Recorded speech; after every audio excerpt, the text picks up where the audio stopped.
ఇందిరమ్మ ఇళ్ల survey mobile application launch కార్యక్రమంలో CM Revanth Reddy మాట్లాడుతున్నారు. ఇప్పుడు ఆ లైవ్ చూద్దాం. పట్టణ ప్రాంతంలోని బస్తీలలో ఉండే పేదవాళ్లకు ఆత్మగౌరవంతో బ్రతకడం అనేది ఒక కళ. ఈ కళను ఈనాడు కాదు ఆనాడే శ్రీమతి ఇందిరమ్మ గుర్తించారు.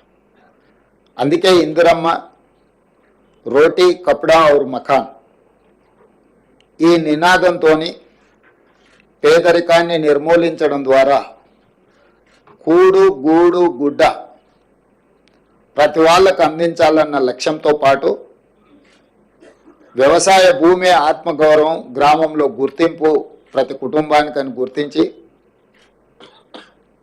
వ్యవసాయ సీలింగ్ యాక్ట్ తీసుకురావడం ద్వారా వేలాది ఎకరాల భూములు, దేశం మొత్తం కోట్లాది ఎకరాల భూములు, కొద్దిమంది గుప్పిట్లో బందీ అయిన భూములను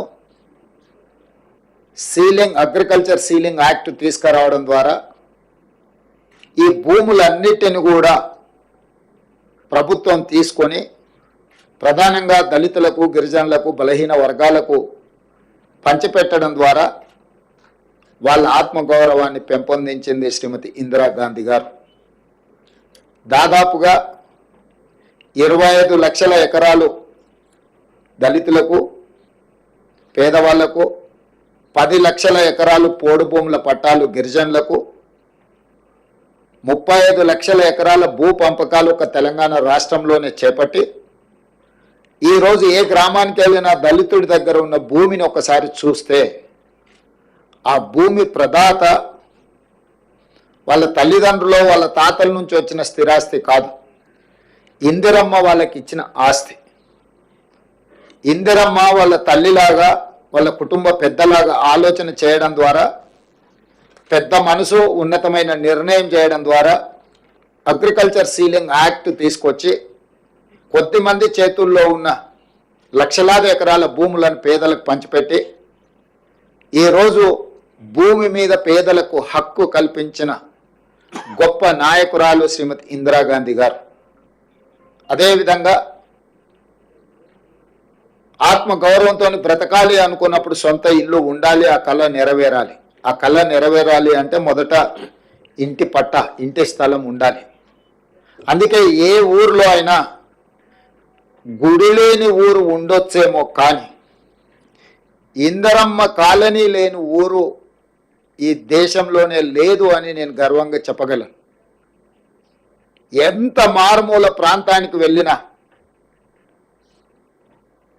చిట్టడువుల్లో నివసించే ఆదివాసీలకు కూడా ఇందిరమ్మ కాలనీలను, ఇందిరమ్మ ఇళ్ల పట్టాలు ఇచ్చి వాళ్ళ ఆత్మ గౌరవాన్ని నిలబెట్టి వాళ్ళు సొంత ఇంటి కళను నెరవేర్చే విధంగా ఇండ్లు కట్టుకోవడానికి అన్ని రకాలుగా నాకు తెలిసి 10,000 రూపాయలతో మొదలుపెట్టి మొదట్లో 4 తాటాకులు, 10 వెదర్ బొంగులు, 4,000 రూపాయల నగదుతో మొదలైన ఇందిరమ్మ ఇల్లు కాలక్రమేణా రాజశేఖర రెడ్డి గారు వచ్చే వరకు 1,25,000కు పెరుగుకుంటూ వచ్చింది.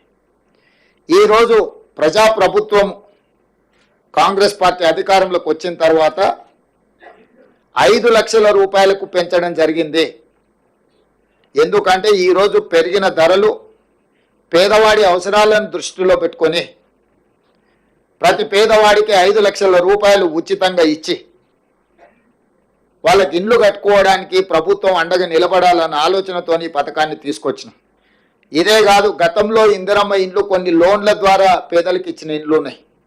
ఆ ఇండ్లకు కూడా వాళ్ళ లోన్లు ప్రభుత్వమే తీర్చి ఈరోజు 7,000 కుటుంబాలకు ఆ లోన్ల నుంచి కూడా విముక్తి కలిగే నిర్ణయం తీసుకున్నాం. వాళ్ళ సొంత ఇంటి కళ ఈరోజు వాళ్ళకు రుణ విముక్తి చేయడం ద్వారా ప్రభుత్వం ముందుకు సాగుతున్నది.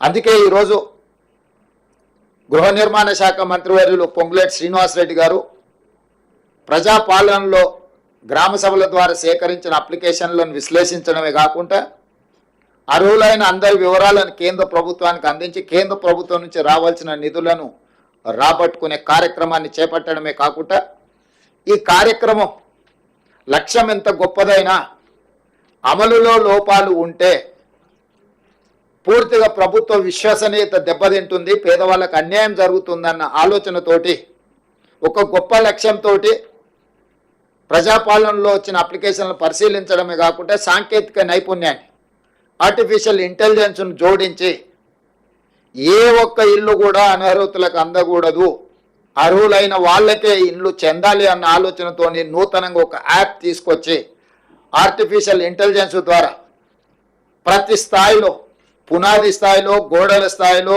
స్లాబ్ స్థాయిలో, ఇల్లు పూర్తి చేసుకునే స్థాయిలో ప్రతి స్థాయిలో సాంకేతిక నైపుణ్యంతో ఈ ఇళ్ల నిర్మాణ కార్యక్రమాన్ని చేపట్టడమే కాకుండా గతంలో చంద్రశేఖరరావు గారు గత ప్రభుత్వం రద్దు చేసిన హౌసింగ్ శాఖను పునరుద్ధరించడమే కాకుండా పూర్తి స్థాయిలో సిబ్బందిని నియమించి క్షేత్రస్థాయిలో పరిశీలన చేసుకుంటూ పర్యవేక్షణలో ఈ కార్యక్రమాన్ని ముందుకు తీసుకెళ్లాలని చెప్పి ఈరోజు ప్రభుత్వం నిర్ణయం తీసుకొని యాప్ని ఈరోజు రిలీజ్ చేయడమే కాకుండా విధి విధానాలను కూడా సరళీకృతం చేసి, ఎందుకంటే ఎక్కడైనా ఎవరైనా ఆర్థిక ఏదైనా అప్పు సప్పు చేసి కుటుంబంలో 2-3 ఉంటే ఇంకా కొంచెం మంచిగా కట్టుకోవాలనుకున్నప్పుడు వాళ్ళకు వెసులుబాటు, ఇంటి స్థలం ఒకవేళ ఉంటే ప్రభుత్వం ఇచ్చే సంక్షేమ పథకంతో పాటు వాళ్ళు అదనంగా ఒక గది నిర్మించుకున్నా కూడా ఎలాంటి అభ్యంతరాలు పెట్టొద్దు, తద్వారా వాళ్ళు ఇంకా ఉన్నతంగా బ్రతకడానికి అవకాశం ఉంటుందని చెప్పి పేదలకు వెసులుబాటు కల్పించాలన్న ఆలోచన సూచన